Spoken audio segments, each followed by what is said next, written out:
मैं आप सभी का बहुत बहुत वेलकम करता हूं। चलिए दोस्तों, इस वक्त में आपको जल्दी से याद दिला दूं कि याकूब की जो पुस्तक है, ये वो पुस्तक है जिसको कहते हैं the first book of New testament.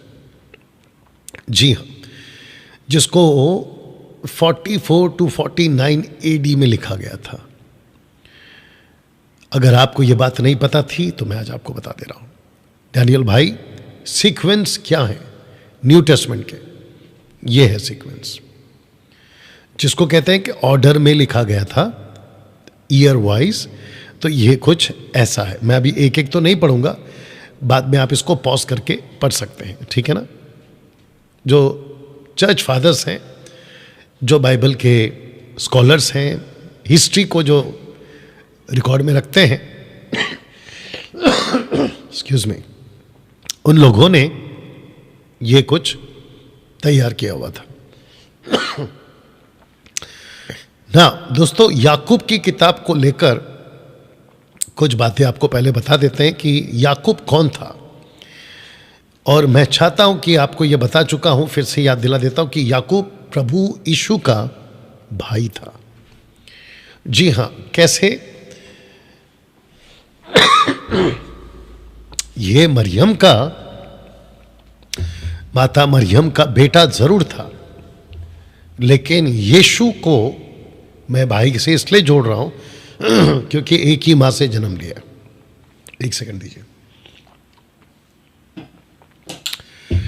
लेकिन यीशु के जन्म में और याकूब के जन्म में अंतर है, जो कि मैं आपको बता चुका हूं कि यीशु का जन्म पवित्र आत्मा की ओर से हुआ था। याकूब का जन्म बायोलॉजिकल, जिसको कहते हैं शारीरिक संबंध से, याकूब का जन्म हुआ था, जो कि हम सब इंसानों का होता है ना। गलातियों 1:19 कहता है, परंतु प्रभु के भाई याकूब को छोड़। यानी कि ये वचन आपको साबित करता है कि ये यीशु का भाई था ना। हिब्रू नेम मैं आपको बता चुका हूं, ग्रीक नेम मैं आपको बता चुका हूं, याकूब, एकोबोस, ये उसका नाम। 20 साल तक कलीसिया का खंबा था याकूब, यह मैं आपको बता चुका हूं इस वचन के मुताबिक। याकूब पहले विश्वास नहीं करता था इस वचन के मुताबिक। प्रभु ने खुद जी उठने के बाद इसको अलग से दर्शन दिया था इस वचन के मुताबिक। ये सब बातें बताई थी ना। मैंने आपको ये चित्र दिखाया था, कैमल नीस, ऊंट का घुटना। क्यों डैनियल भाई? क्योंकि याकूब प्रार्थना वाला सेवक था और इसका निक नेम कैमल नीस था। यानी कि याकूब एक प्रार्थना वाला व्यक्ति था और जिसके चलते इस व्यक्ति को, जो इसके घुटने थे, प्रार्थना कर करके जो इसकी घुटने की जो हड्डी होती है वो इतनी चपटी हो गई थी घुटने में आकर कि इसका नाम पड़ गया था कैमल नीस। ओके, तो ऐसा कुछ जानकारी हमारे पास में आई है। अभी इन सब में ये जितने भी डिसाइपल्स थे, जीसस के चेले थे, पौलुस के साथ में बरनबास, इन सब को जो है एक शहीद की मौत मिली है। इन सब को जो है यीशु के लिए मार दिया गया था। लेकिन एक व्यक्ति को छोड़, जिसका नाम है जॉन, यानी कि यीशु का चेला, वो एक नेचुरल मौत मरा था। जिसके चलते दोस्तों मैं चाहता हूं कि आप ये चित्र देख लें। मंदिर से नीचे फेंक दिया गया था याकूब को,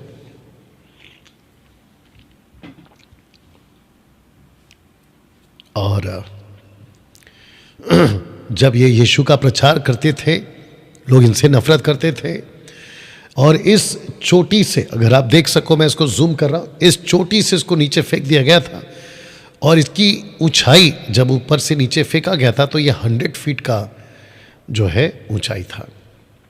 लेकिन ये उसके बावजूद भी बच गया, नीचे गिरने के बावजूद भी बच गया। लेकिन उसके बाद इसको जो है लोगों ने, भीड़ ने इकट्ठा होकर इसका कत्ल कर दिया था ना। दोस्तों, 120 में जब पवित्र आत्मा जी नीचे आए थे पेंतेकोस्त के दिन, 120 में याकूब था, ये मैंने आपको प्रूफ किया था। याकूब ने सभी कलीसियाओं को 12 तरह के सुधार के आदेश दिए थे। वो 12 प्रकार के जो सुधार हैं, एक एक नहीं बोलूँगा क्योंकि वक्त नहीं रहेगा। आप इसको पॉज करके आराम से, ये 6 और ये 6, ऐसे करके आप 12 इसको पढ़ सकते हैं। लेकिन आज आपको जो है बहुत सारी बातों का खुलासा चैप्टर 4 में भी मिलेगा, जो कि ये सारी चीज़ें आपको पता चलेगी। तो दोस्तों, यहाँ तक मैंने आप लोगों को बताया था और आप लोग इसको सीखे थे। और अगर किसी ने याकूब का इंट्रोडक्शन विद चैप्टर 1 नहीं देखा तो मैं चाहता हूँ कि आप डिटेल में जाकर प्लेलिस्ट में जाकर आप लोग देख सकते हैं, ठीक है ना।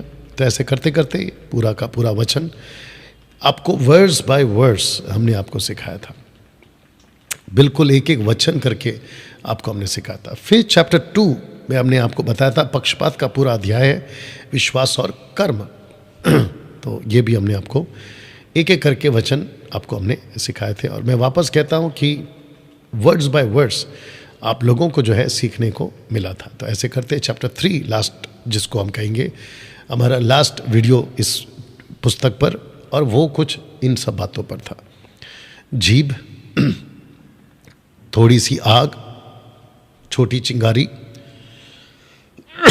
पूरे जंगल में आग लगा देती है, घोड़े का लगाम एक्सक्यूज मी, और साथ ही साथ में पतवार।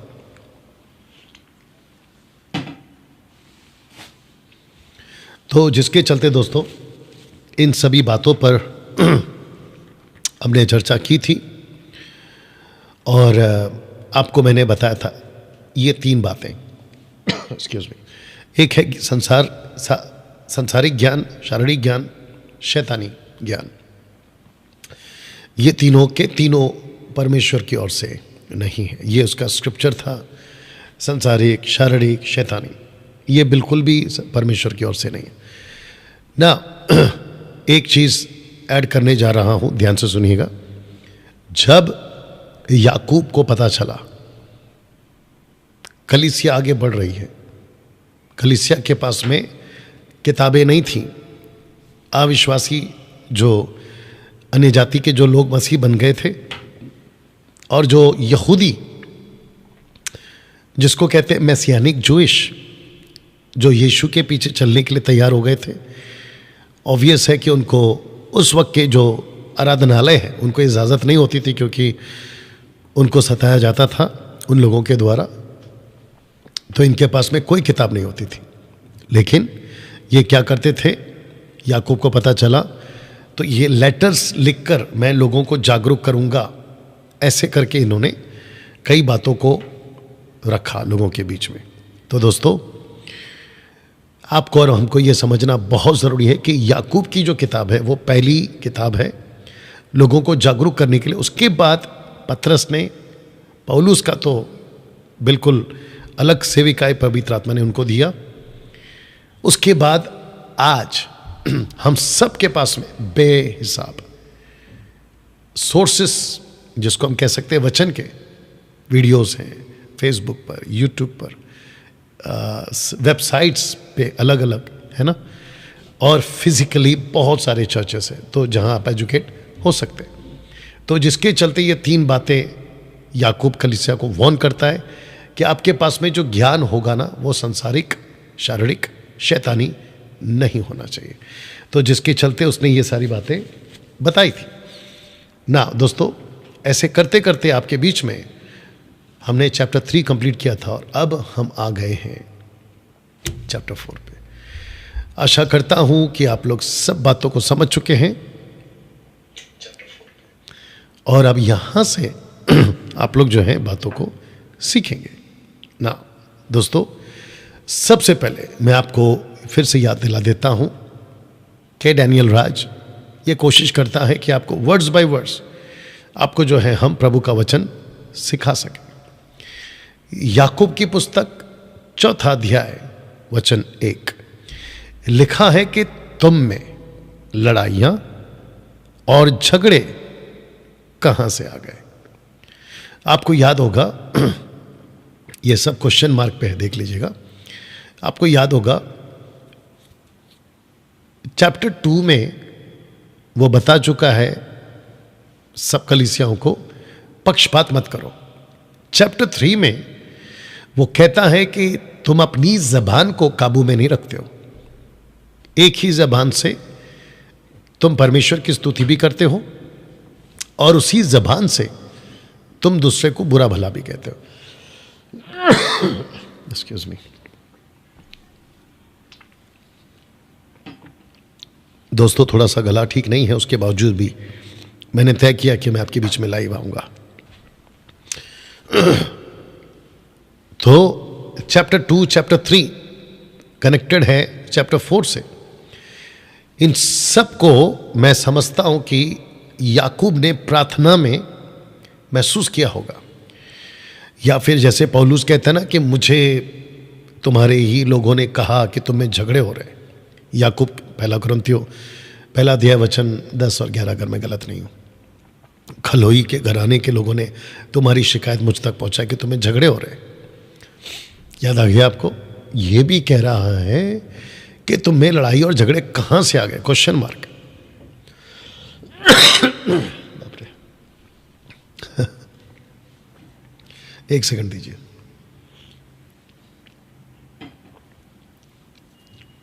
कहता है कि तुम में लड़ाई झगड़े कहां से आ गए। अच्छा, फिर ये पूछ भी रहा है याकूब, और साथ ही साथ उसको पता भी चल रहा है कि ये लड़ाई झगड़े की वजह क्या है। कहता है क्या उन सुख विलासों से नहीं जो तुम्हारे अंगों में लड़ते भिड़ते हैं। तुम्हारे अंगों में, इसको कहते हैं कि आपके शरीर में एक ऐसी भावना है, उस वक्त भी और आज भी। कहता है कि जो सुख विलास को ढूंढ रहा है, प्लेजर जिसको कहते हैं, सुकून चाहिए जिसको कहते हैं। और फर्स्ट सेंचुरी की कलीसिया जहां पे सताव बहुत था, तो कहते हैं कि तुम झगड़ने क्यों लगे हो। मैं आपको एक एक चीज कोशिश करूंगा कि मैं आपको इसको समझा सकूं जितना मैं समझ पा रहा हूं याकूब के दिमाग को। ऐसा सोच सकते हैं कि याकूब के दिमाग में जब वो ये बातें लिख रहा था, उसके दिमाग में कुछ चीजें या कुछ पिक्चर बन रही थी। पिक्चर ऐसी बन रही थी और एक बता दूं, सुनिएगा ध्यान से। आज जितना सुख विलास है ना, उस वक्त में तो कुछ भी नहीं था। तो सोच के देखिए, अगर तब कुछ नहीं था, उसको कह रहा है कि तुम सुख विलास में हो। अगर आज याकूब आ जाए, वो तो पागल हो जाएगा, बोलेगा यार या तो बेड़ा गर्क है यहाँ पे। तो सुख विलास इतना है आज की तारीख में, आप कल्पना तक नहीं कर सकते। चारों तरफ आपको सब प्रकार के एंजॉयमेंट, मनोरंजन, बहुत कुछ मिल जाएगा। अब पॉइंट यहां पर यह आ रहा है कि झगड़े कहां से आ रहे हैं। इसका मेन मुद्दा है कि तुम में लड़ाइयां और झगड़े कहां से आ गए। पहले तो नहीं था, अब अचानक कहां से आ गया। तो कह रहा है कि उन सुख विलासों से जो तुम्हारे अंगों में लड़ते बढ़ते हैं।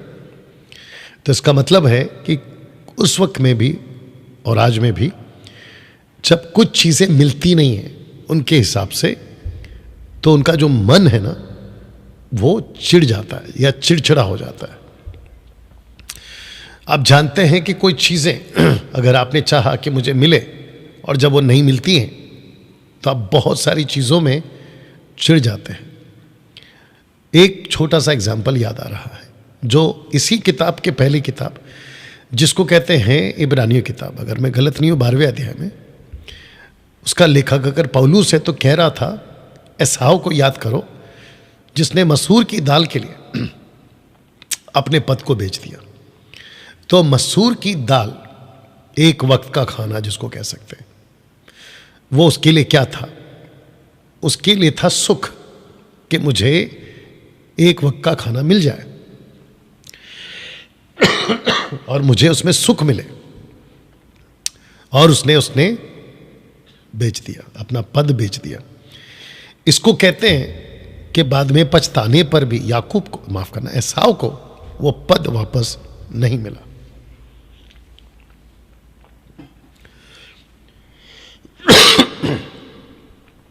या बर्दाश्त करिएगा प्लीज।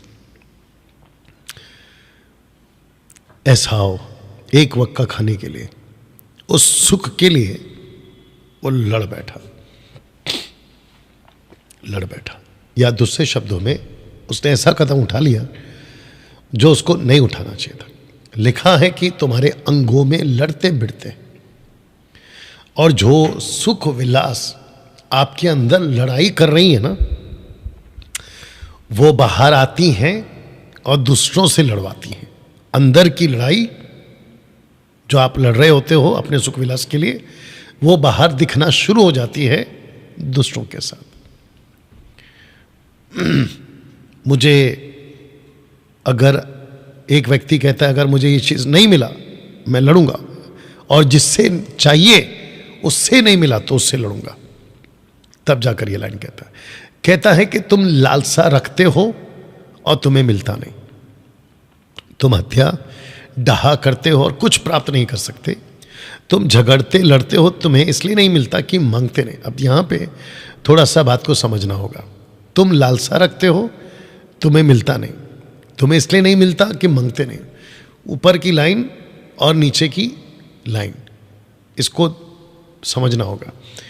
तुम लालसा रखते हो किस चीज़ की? गलत चीज़ की, तुम्हें मिलता नहीं है, क्योंकि परमेश्वर कभी भी आपको गलत चीज़ नहीं देगा, याद रखिएगा। तुम हत्या डहा करते हो और कुछ प्राप्त नहीं कर सकते, यहाँ पे तुम ठीक नहीं हो, तुम बिगड़ गए हो। जिसके लिए कहता है तुम झगड़ते लड़ते हो तुम्हें इसलिए नहीं मिलता कि तुम मांगते नहीं हो। इसका मतलब क्या है? तुम जो चीज़ मांगते हो वो सही, परमेश्वर के साथ तुम्हारा जीवन अगर सही नहीं है तो कहता है कि वो तुम्हें नहीं मिलेगा, तुम्हें मिलता नहीं है, क्योंकि तुम सही तरीके से मांगते नहीं हो। आप जब तक सही तरीके से नहीं आओगे आपको नहीं मिलेगा। याकूब का ये पहला लेटर है। इसको सिर्फ रखकर डॉक्ट्रिन नहीं बनाई जा सकती, क्योंकि इस किताब को पढ़कर अगर आप चर्च में ये रूल बना दोगे, क्योंकि लिखा है देखो तुम्हें इसलिए नहीं मिलता क्योंकि तुम मांगते नहीं हो, ऊपर की लाइन से आओ। क्योंकि अगर कोई पास्टर इतना सा लाइन सिखा देगा ना कि तुमको मांगना है फिर मिलेगा, क्योंकि देखो लिखा है कि तुम मांगते नहीं हो इसलिए तुम्हें मिलता नहीं, ये कॉन्सेप्ट गलत हो जाएगा।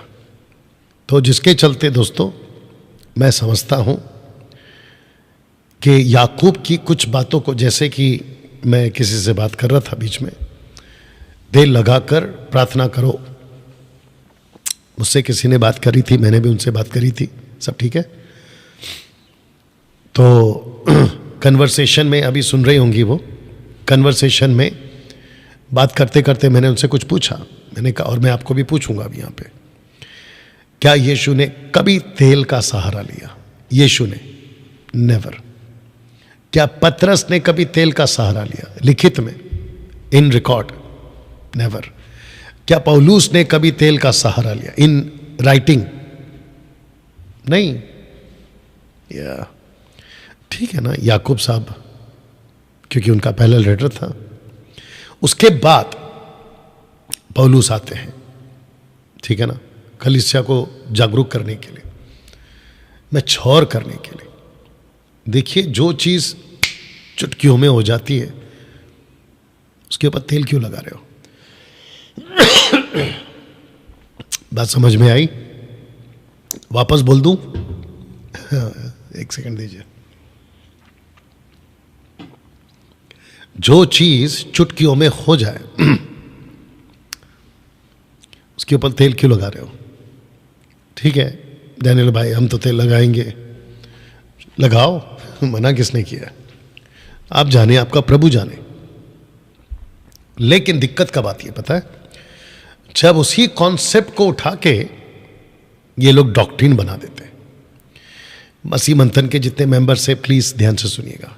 आप जानते हैं कि हम खरी शिक्षा वाले कभी भी तेल का सहारा नहीं लेते।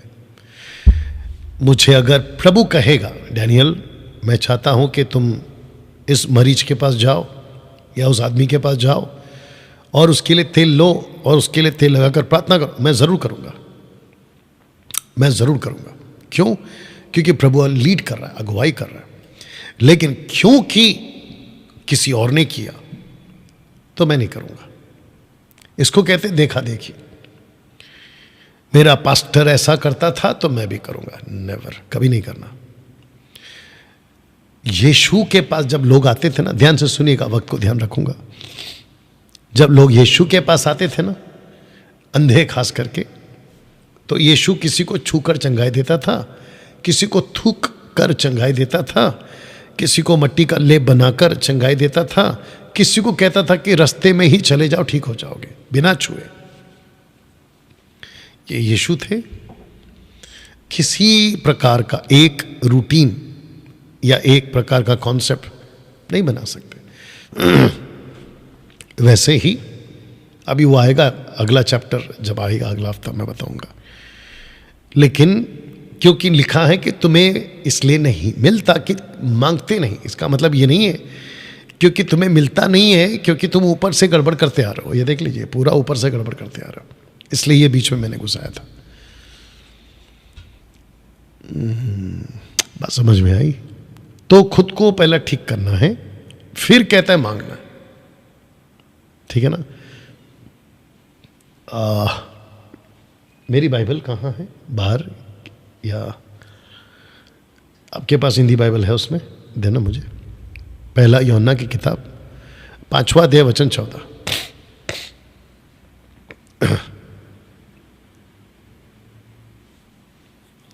या एक सेकंड दीजिए, आप लोग भी निकाल लीजिएगा तब तक।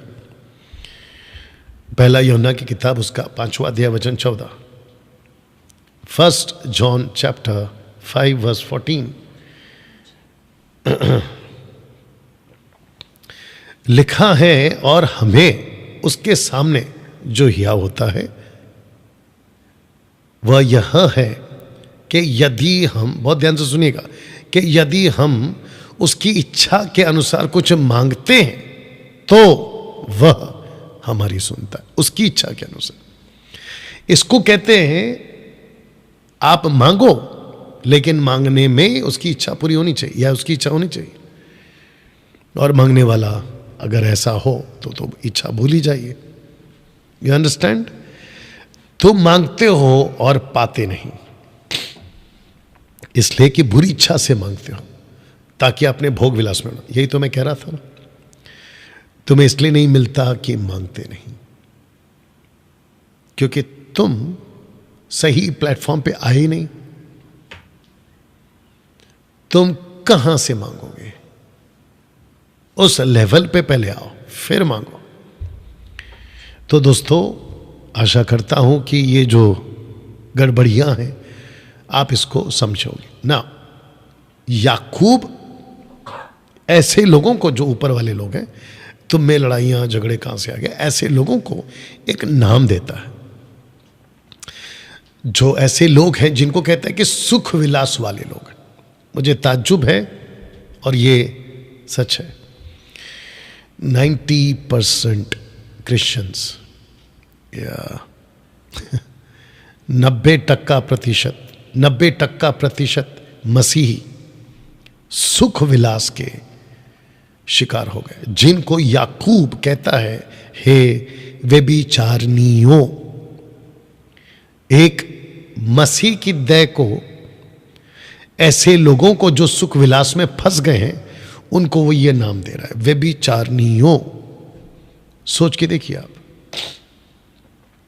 क्या लिखता है कि हे व्यभिचारिणियों, क्या तुम नहीं जानते कि संसार से मित्रता करनी परमेश्वर से बैर करना है? सो जो कोई संसार का मित्र होना चाहता है वह अपने आप को परमेश्वर का बैरी बनाता है। ये सुख विलास उनसे झगड़े कराते हैं, परमेश्वर से दूर कर देते हैं, परमेश्वर की इच्छा से अलग कर देते हैं, उनको भोग विलास में डाल देते हैं। ऐसे लोगों को याकूब दूसरा नाम देता है व्यभिचारिणियों। ये वो नहीं है जो बाकी फिजिकल बात हो रही है, ये वो नहीं है। ये बात हो रही है कलीसिया का 90% जो आज की तारीख में भी है, परमेश्वर के साथ में ना होकर संसार के हो गए। देखिए ना, लिखा है ना, जो कोई संसार का मित्र होना चाहता है वो अपने आप को परमेश्वर का बैरी बनाता है। ताज्जुब की बात यह है, ऐसा दौर आ चुका है, आज से 10 साल पहले जब हम किसी को कहते थे ना, मुझे अभी भी याद है, जब हम प्रचार करते थे ना कि थिएटर जाना गलत है, थिएटर्स पिक्चर देखना, तो किसी को कोई दिक्कत नहीं होती थी। 10 साल 15 साल पहले सब एग्री होते थे, यस यस सही बात है। आज का दौर और आज की क्रिश्चियनिटी ऐसी है, कहते हैं कि डैनियल राज पिक्चर जाने से मना करता है, तो जाओ भाई, ये नाम के साथ जाओ, ये नाम के साथ जाओ। आजकल ताज्जुब क्या है पता है? कुछ टुच्चे लोग, शब्द को ध्यान देना, कुछ टुच्चे, टुच्चे समझते हैं ना, टुच्चे, हाँ, मेरे पास और एक शब्द नहीं है टुच्चे का। कुछ टुच्चे लोग जो मसीह बन गए ना, क्या कहते हैं उसको, फिल्म लाइन से आकर, जब ये वहां से मसीह बनकर आ गए और इनको देखकर इनकी गवाहियां होती हैं, इनके गाने चलते हैं, प्रभु के गाने, तो अपने जो महाराष्ट्र, मुंबई, पूना और भी कुछ स्टेट्स के लोग कहते हैं कि देखो ये बॉलीवुड में थे या थी, थी और ये अभी प्रभु में है। अच्छी बात है, प्रभु में आना चाहिए, लेकिन पूरा आना चाहिए ना, आधा आधा क्यों, पूरा हो। जो मसीह में पूरा आता है ना, उसी को तो मसीह कहेंगे ना। तो ये कुछ टुच्चे लोग जो हॉलीवुड, बॉलीवुड, पता नहीं कहां कहां से आते हैं और आकर कहते हैं कि है ना, हम जीसस को प्यार करते हैं, जीसस जीसस जीसस जीसस, लेकिन दूसरी तरफ उनका व्यवहार या उनका आचरण, लाइफस्टाइल पूरा संसारिक। तो याकूब क्या कह रहा है, पढ़ लीजिए, जो संसार का मित्र हो जाता है वो परमेश्वर का बैरी बन जाता है, दुश्मन। और डैनियल राज ऐसे को क्या कहेगा जो ये कह रहा है व्यभिचार नहीं हो? मैं भी तो वही कहूंगा ना। क्या डैनियल भाई ऐसे लोगों को फॉलो करना चाहिए? बिल्कुल नहीं करना चाहिए। नहीं, मुंबई का एक बॉलीवुड का एक आदमी है, बहुत फेमस है, लेकिन प्रभु का प्रचार तो बड़ा अच्छा करता है।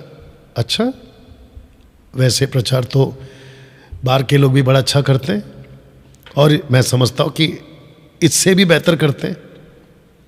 तो क्या अच्छा बोलता है इसलिए उसके पीछे चले जाएं? या खैर, अच्छा बोल रहा है अभी तक, तो कल को तो हो सकता है चमत्कार भी कर ले।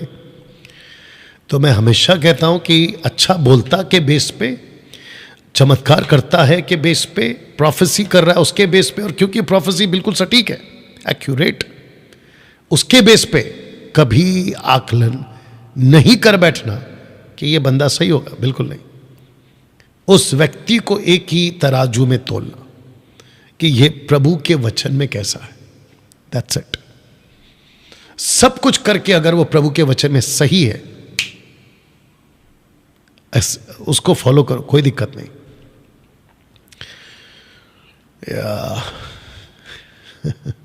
तो इसको फिर पढ़ दे रहा हूं, हे व्यभिचारियों, क्या तुम नहीं जानते कि संसार से मित्रता करनी परमेश्वर से बैर करना है? जो कोई संसार का मित्र होना चाहता है वो अपने आप को परमेश्वर का बैरी बनाता है। क्या तुम नहीं समझते हो कि पवित्र शास्त्र, अर्थात पवित्र शास्त्र व्यर्थ कहता है? Question mark, excuse me. क्या तुम ये समझते हो कि पवित्र शास्त्र व्यर्थ कहता है जिस आत्मा को उसने तुम्हारे भीतर बसाया है?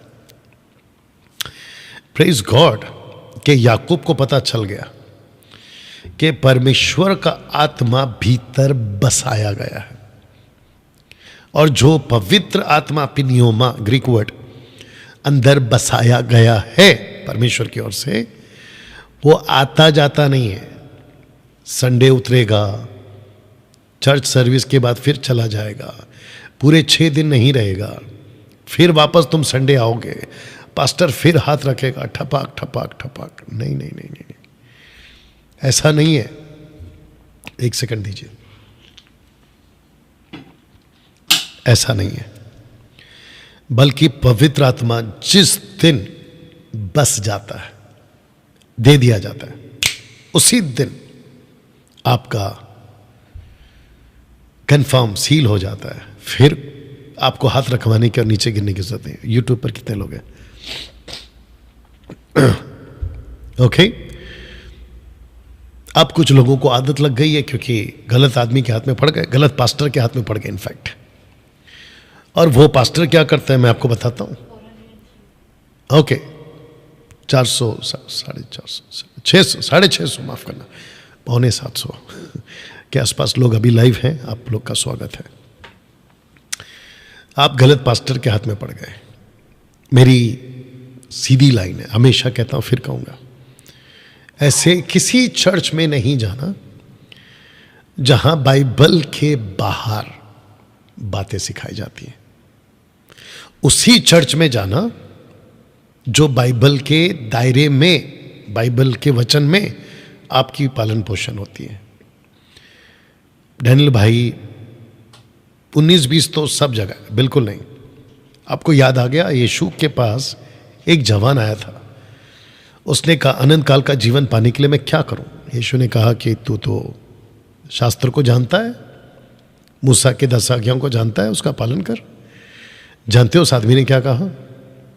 बचपन से कर रहा हूं प्रभु, बचपन से कर रहा हूं। तब प्रभु ने कहा पता है, यीशु कहते हैं कि ओके, तुझ में एक प्रॉब्लम है। 10 ठीक है लेकिन एक प्रॉब्लम है। 99 ठीक है लेकिन एक प्रॉब्लम है। Can you believe this? तो 19-20 नहीं चलेगा बॉस, पूरा का पूरा 20। तो आते वचन पर, जिस आत्मा को उसने तुम्हारे भीतर बसाया है, क्या वह ऐसी लालसा करता है जिसका प्रतिफल डहा हो? दूसरे शब्दों में, वो कभी नहीं चाहेगा कि पवित्र आत्मा, बहुत ध्यान से सुनना, अब ये कुछ लोगों को अलग लगेगा लेकिन क्या करें, वचन है तो मेरा फर्ज है बोलना। पवित्र आत्मा कभी नहीं चाहता और ना ही कभी चाहेगा, क्योंकि पवित्र आत्मा का वरदान अलग है लेकिन पवित्र आत्मा का फल अलग है। गलतियों 4 का 22 निकाल के रखना। Excuse me, Galatians chapter 4 verse 22। बहुत ध्यान से सुनिएगा। वो कभी नहीं चाहता, पवित्र आत्मा कभी नहीं चाहता कि आप लड़ाई करो या झगड़े करो। मैं आपको बताता हूं, लिखा है 5 का 22, माफ करना, गलीशियन 5:22। पवित्र आत्मा कभी नहीं चाहता कि आप लड़ाई करो। आइए देखते क्या लिखा है। लिखा है, पर आत्मा, पिनियोमा ग्रीक वर्ड, आत्मा का फल प्रेम, आनंद, शांति, धीरज, कृपा, भलाई, विश्वास, नम्रता, संयम, सेल्फ कंट्रोल, ऐसे ऐसे कामों के विरोध में कोई भी व्यवस्था नहीं। इसका मतलब क्या है? पवित्र आत्मा कभी नहीं चाहता कि आप झगड़ा करो। पवित्र आत्मा कभी नहीं चाहता कि आप नफरत करो। पवित्र आत्मा कभी नहीं चाहता कि आप हेट अपने मन में आने दो। हेट, मैंने कई क्रिश्चियनों को उनके मुंह से ये कहते सुना है, मैं नफरत करता हूं उससे। फिनिश। तो तुम्हारे अंदर होली स्पिरिट नहीं है। सॉरी टू से दिस। मैं उस आदमी का शक्ल तक नहीं देखना चाहता। खेल खत्म। पहला यूहन्ना 4 का 20 निकालना। माफी चाहता हूं दोस्तों, बीच बीच में पवित्र आत्मा अगर लीड कर रहा है तो उसको सुनना पड़ेगा, है ना। मैं सब बर्दाश्त कर सकता हूं लेकिन उसकी प्रेजेंस को बर्दाश्त नहीं कर सकता। मतलब वो आदमी अगर पार्टी में आ जाए, मेरे घर पे आ जाए या फंक्शन में आ जाए, मैं उसको बिल्कुल बर्दाश्त नहीं कर सकता। आपके अंदर फिर कोई और आत्मा है। देखो क्या लिखा है पहला यूहन्ना 4 का 20 में। लिखा है, यदि कोई कहे कि मैं परमेश्वर से प्रेम रखता हूं, अपने भाई से बैर रखे आगे का लाइन सुनना चाहते हो? कहता है वो झूठा है, वो झूठा है। Can you believe this? वो झूठा है, क्योंकि जो अपने भाई से जिसे उसने देखा प्रेम नहीं रखता, तो वो परमेश्वर से भी जिसे उसने नहीं देखा प्रेम नहीं रख सकता। देखो, उससे हमें ये आज्ञा मिली है कि जो कोई परमेश्वर से प्रेम रखता है वो अपने भाई से भी प्रेम रखे। किससे आज्ञा मिली है? यीशु से। यीशु से। परमेश्वर का राज्य क्या है पता है? जब एक शास्त्री ने आकर पूछा सबसे बड़ी आज्ञा क्या है, यीशु ने कहा परमेश्वर से प्रेम, अपने सारे मन, सारे बुद्धि, सारे प्राण, सारे शक्ति से, और उसी के समान अपने पड़ोसी से। वाह! मैं जानता हूं कि आजकल शरीर बहुत काम कर रहा है। ये देखो, तुम में लड़ाई झगड़े कहां से आ गए? सुख विलासों से, जो तुम्हारे अंगों में, इन योर बॉडी, लड़ते भड़ते झड़ते सब है। तब जाकर कहता है कि जो पवित्र आत्मा आपको दिया गया ना, वो नफरत नहीं कर सकता, वो डह नहीं करता, वह तो और भी अनुग्रह देता है। इस कारण यह लिखा है, परमेश्वर अभिमानियों से विरोध करता है पर दीनों पर अनुग्रह करता है। वाह दोस्तों, कैसा लग रहा है अभी तक? इसका मतलब क्या है? आज नफरत के कई वजह हैं। मैं आपको बता दूं, आप जब सड़क पे निकलोगे ना, मैं बीच में भी बोला था, फिर बोल देता हूं, दिमाग को सेट करके निकलो कि भाई सड़क पे आपको अपना मनचाहा आदमी नहीं मिलेगा। जो लोग गाड़ियां चलाते हैं रोड पर, उनको भी कहना चाहता हूं, आप दिमाग को सेट करके निकलें कि सामने वाला मिस्टेक करेगा ही करेगा, गलती करेगा ही करेगा। आप जहां रहते हैं, आसपास के जो लोग हैं, आपके मन के मुताबिक आपके साथ व्यवहार नहीं करेंगे। आपका लिफ्टमैन, आपका वॉचमैन, आपका दूध वाला, भाजी वाला, पेपर वाला, और क्या है, घर में आया भाया, छाया माया, जो भी है, ये सब आपका मन मुताबिक काम नहीं करेंगे।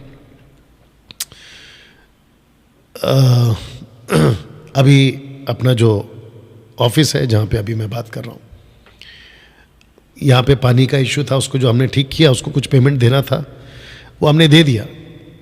उसके बाद जैसी पेमेंट उनको मिल जाता है, आप कौन मैं कौन, ये वाला कॉन्सेप्ट स्टार्ट हो जाता है। और अगर उनसे वापस कहें कि भाई ये आपने काम पूरा नहीं किया, फिर तो टाटा बाय बाय नमस्ते, भूल जाइए। और फिर ऐसे टाइम पे लगता है कि यार कैसे लोग हैं ये लोग, है ना? तो दिमाग में सेट करके चलो कि आपके मन मुताबिक नहीं होने वाला है। जब आपके खुद के लोग आपके साथ ठीक नहीं है, योर ओन ब्लड पीपल, आपके खुद के खून के लोग आपके साथ जब ठीक नहीं है, दूसरों से क्या अपेक्षा करेंगे आप, जो आपके ब्लड लोग नहीं है, मतलब खून के रिश्ते वाले नहीं है। You understand? या आजकल बॉर्डर पे भी लड़ाई चल रही है, खूब जम के लड़ाई चल रही है। क्या कर सकते हैं? नफरत कर सकते हैं? लिखा है कि जो आत्मा आपको दिया गया है वो नफरत करने के लिए नहीं दिया गया है। डैनियल भाई,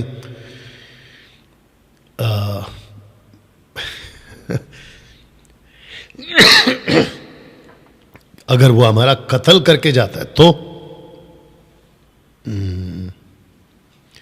ये जो क्वेश्चन आते हैं ना दिमाग में, वो इसलिए आते हैं क्योंकि आदमी वैसा नहीं है।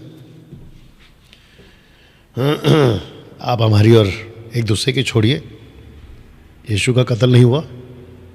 बिल्कुल हुआ। क्या किया यीशु ने? क्रूस के ऊपर क्या कहा? हे पिता इन्हें माफ कर।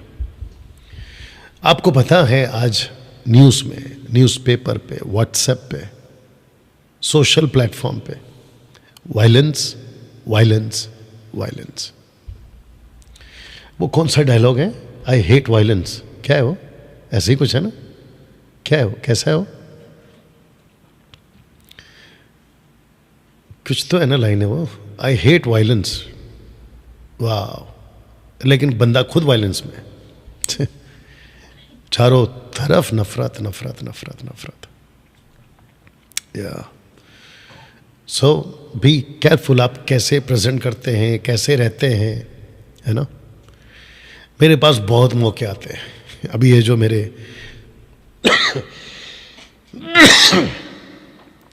आपको पता है, एक सेकंड दीजिए।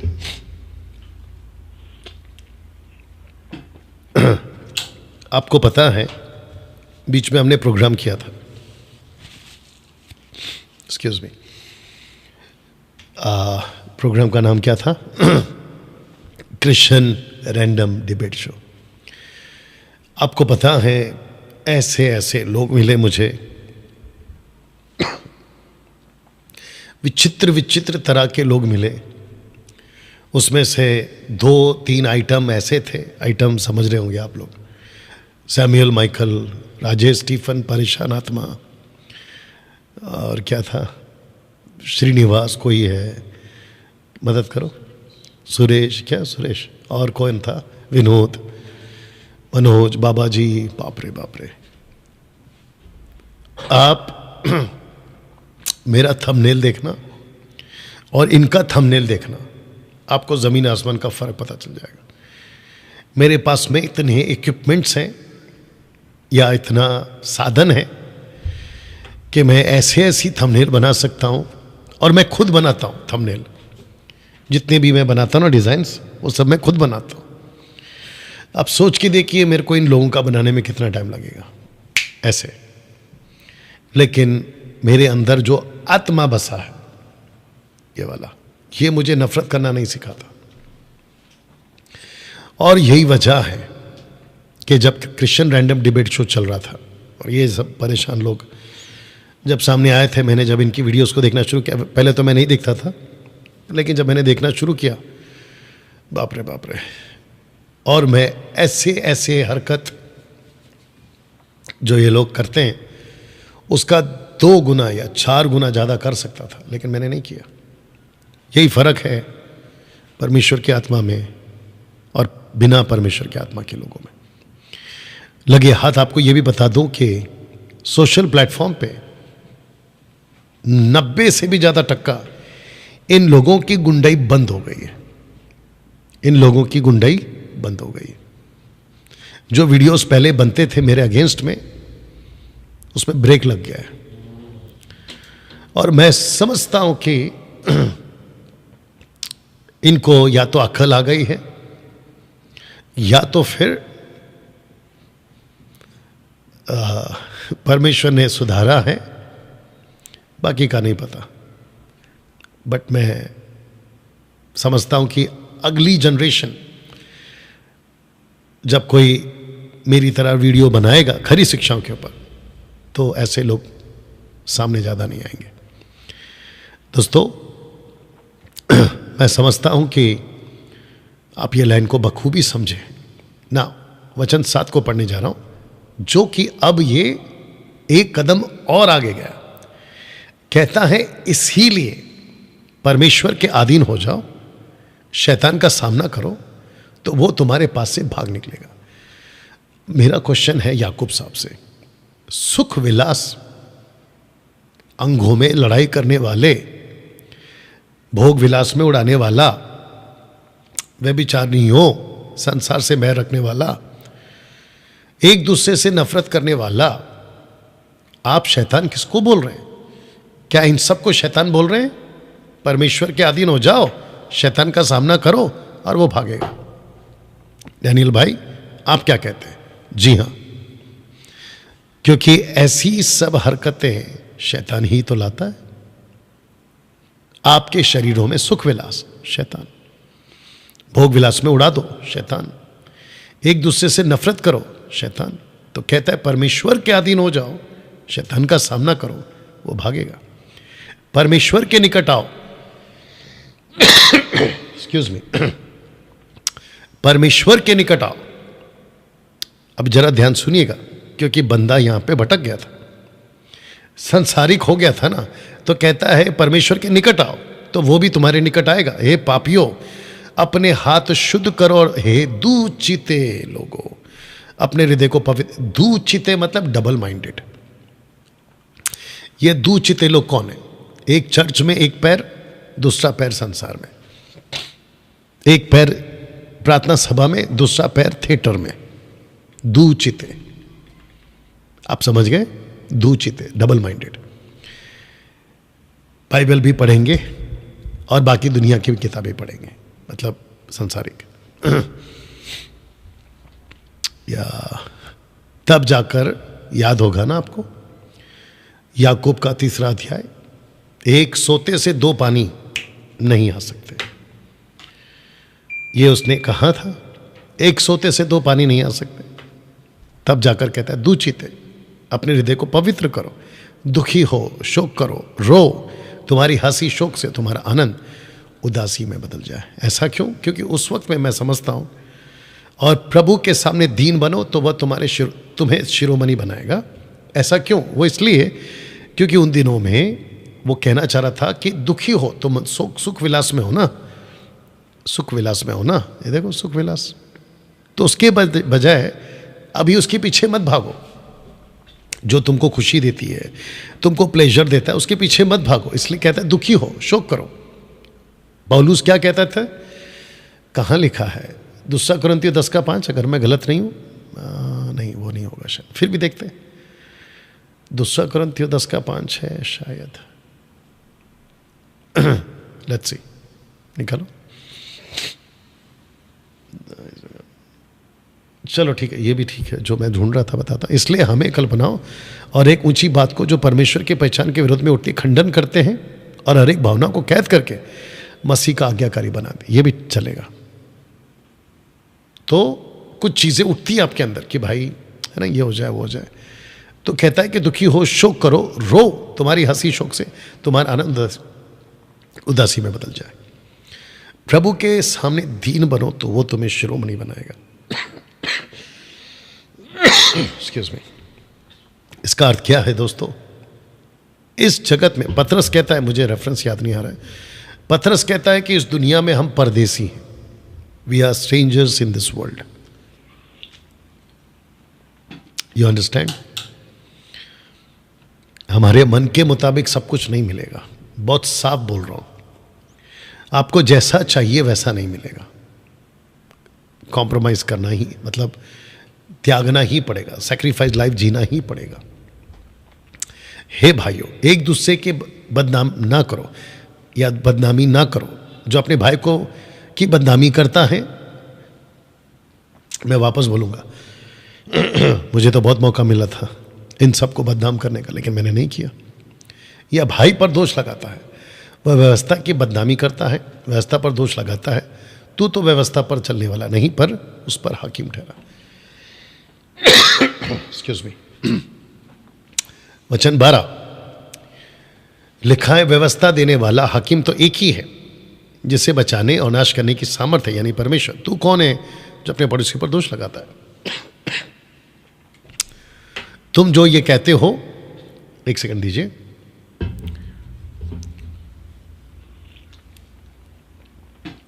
तुम जो ये कहते हो, आज या कल हम किसी और नगर में जाकर वहां 1 वर्ष बिताएंगे और व्यापार करके लाभ उठाएंगे, ये नहीं जानते कि कल क्या होने वाला है या कल क्या होगा।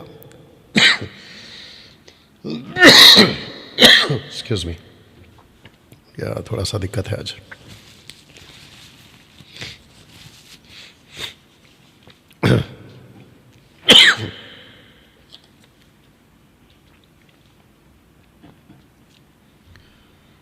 या एक सेकंड दीजिए दोस्तों।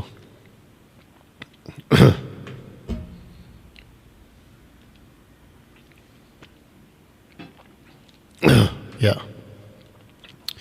लिखा है कि ये जानते हो कि कल क्या होगा, ये नहीं जानते। इनफैक्ट सुन तो लो, तुम्हारा जीवन है ही क्या? तुम तो मानो भाप समान हो। भाप समझते होंगे आप। भाप समान हो, जो थोड़ी देर दिखाई देती है फिर लोप हो जाती है।